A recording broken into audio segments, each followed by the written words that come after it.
फिर आपका स्वागत है आज आपके ही अपने इस चैनल में। और मैं आप लोगों से निवेदन करूंगा सबसे पहले कि आप मेरे इस चैनल को, अगर आपको पोस्ट अच्छी लग रही हैं हमारी, तो इस चैनल को सब्सक्राइब करें, आप मेरे कंटेंट्स को व्यू करें, उन्हें लाइक करें या अनलाइक करें जैसा चाहें, और कमेंट करें, उसमें आपका स्वागत होगा। अब मैं बताता हूं कि 138 NIS के मुकदमे कैसे किए जाने चाहिए। हालांकि सबको पता है, कोई विशेष बात नहीं है, लेकिन जो नए अधिवक्ता है उनके लिए बताना ज़रूरी है कि अगर किसी कंपनी का इसमें जो चेक आपको मिला है वो किसी कंपनी से मिला है या किसी फर्म से मिला है,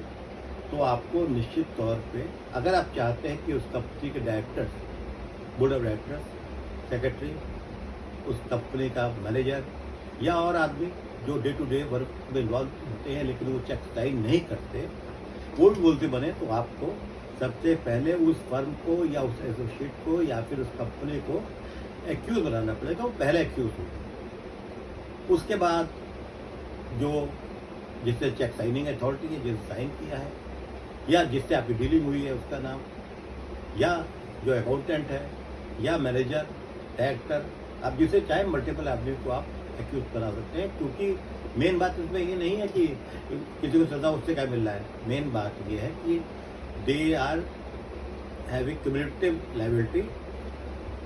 और उनकी जानकारी में हर कंपनी की बोर्ड ऑफ डायरेक्टर की मीटिंग होती है, पता होता है किसको चेक दिया जा रहा है, उन्हें पता है कि खातों में कितना पैसा, उनके पास सीएस होते हैं, तो सबकी जिम्मेदारी होती है। और आपका पर्पस से ये हल होता है कि मान लीजिए डायरेक्टर जो है या मैनेजर या सेक्रेटरी या क्या कहते हैं कोई एनी अदर पर्सन, अकाउंटेंट, वो नौकरी छोड़ के चले गए हैं या बोर्ड ऑफ डायरेक्टरशिप से निकाल दिए गए हैं या उनकी डेथ हो चुकी है या दे आर नॉट ट्रेसेबल, तो निश्चित तौर पे वो निश्चित तौर पे बाकी लोगों से लायबिलिटी जो है, बाकी लोगों की लायबिलिटी होगी, उससे आप जो है कोर्ट अदालत जो है एज लैंड रेवेन्यू जो कंपनसेशन दिया जाएगा आपको NIS के केस में 357 की RTC में, वो रिकवरी कर सके। और कंपनी भी इसलिए एक्यूज होती है कि जो प्रॉफिट हो रहा है कंपनी का हो रहा है, डिविडेंड्स मिलते हैं सब लोगों को, तो कंपनी से भी वो पैसा वसूला जा सकता है। हर आदमी की इंडिविजुअल लायबिलिटी होती है। आपको पता ही है कि अगर कोई चेक बाउंस हो जाए तो 2 साल की सजा है, या डबल द अमाउंट कंपनसेशन है, या फिर दोनों भी हो सकते हैं। तो इसलिए सबसे पहले ज़रूरी है NIS में कि आप अगर कंपनी या किसी फर्म के खिलाफ कर रहे हैं तो उस फर्म को या कंपनी को आप उसमें एक्यूज बनाएं। दूसरी बात है कि 3 महीने का टाइम चेक, पहले 6 महीने था, 3 महीने के अंदर आप जितनी बार चाहें उस चेक को पेश कर सकते हैं।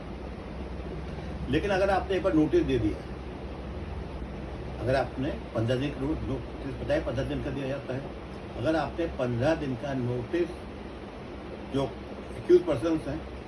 उनको दे दिया है और एक बार आपने शुरू कर दिया है, इनिशिएट कर दिया प्रोसीडिंग 138 NIS की, तो निश्चित तौर पे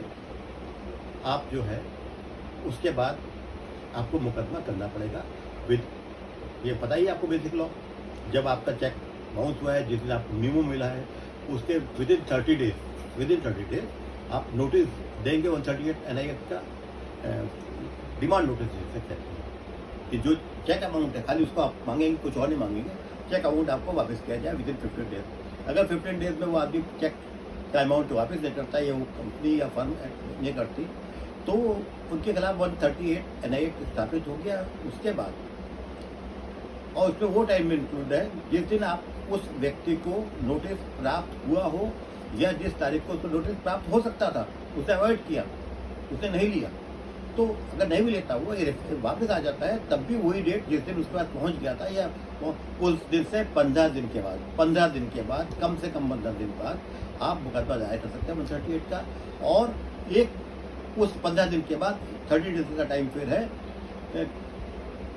विदिन 30 डेज आपको केस दायर करना पड़ेगा। लेकिन अब कानून परिवर्तित हो चुका है। अगर कोई लॉजिकल एक्सप्लेनेशन, पहले ये था कि 30 डेज का लिमिटेशन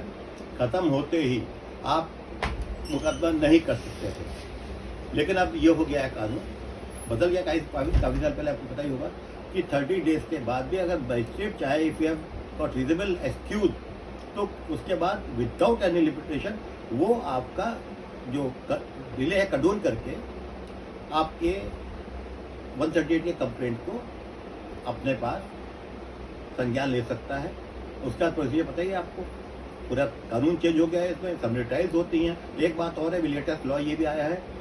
कि क्योंकि ये समरी ट्रायल है, इसलिए चेक के केसेस 138 के cases as summons case dismiss से डिफॉल्ट नहीं हो सकते। अब के सिर्फ वादी नहीं पहुंचता, उसका वकील नहीं पहुंचता, तो कंप्लेंट केस में मुकदमे दर्ज खारिज कर दिए जाते हैं। लेकिन क्योंकि इसमें समरी ट्रायल है, ऑनरेबल हाईकोर्ट ने कहा है कि इसमें डिसमिस इन डिफॉल्ट ये केस नहीं हो सकते। ये लेटेस्ट लॉ है इसके ऊपर। और आपको पता ही है कि आपको you have to file the complaint, आपको चेक लगाना है ओरिजिनल में, मीमो लगाना है ओरिजिनल में, विद इन टाइम लगाना है, कॉपी ऑफ द नोटिस लगानी है आपको, और आपको उसमें जो गवाह देना चाहेंगे वो बैंक के गवाह होते हैं आमतौर पे, या आप होंगे बैंक के गवाह होंगे, उसकी लिस्ट देंगे, और साथ में सिर्फ आपका एफिडेविट। दोस्तों के बयान की जरूरत नहीं है ना, 202 के इंक्वायरी की जरूरत है ना। इसमें आप मुकदमा दायर करके कंप्लेंट अंडर सेक्शन 2 ड्राफ्ट करके कोर्ट में फाइल कीजिए, कोर्ट 190 से कागज लेगी, और 200 में को भी पूर्व करके आपके एफिडेविट के